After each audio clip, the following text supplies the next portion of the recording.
Cricketer ঘরে হুজুরের পোলা হাতে যাও তুমি। গোশ রান্না করতেছিলাম আমাদের বাড়ির দেশি মুরগি। আর ভালো লাগতেছে না শাক সবজি খাইতে। অনেক সময় দেখবেন শাক সবজি খাইতে খাইতে আর ভালো লাগে না, একটু গোশ মাছ হলে ভালো লাগে। গোশ রান্না করতেছিলাম।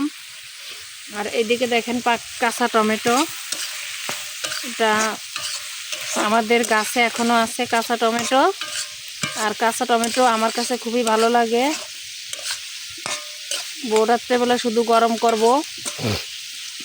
দুধ থাকবে, ডিম থাকবে, গোশের ঝোল, শাকভাজি আছে, এটা হয়ে যাবে। আর এদিকে তো আপনাদের দেখায়নি, আমার ছোলা ভাজা কমপ্লিট।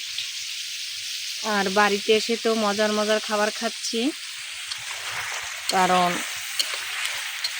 মাটির চুলা রান্না খুবই মজা লাগতেছে। এক বছর হয়েছে বাড়িতে আসছি, আর থাকবো আরও 1 বছর। দেখেন কালারটা কত সুন্দর আসছে, গোশের কালারটা।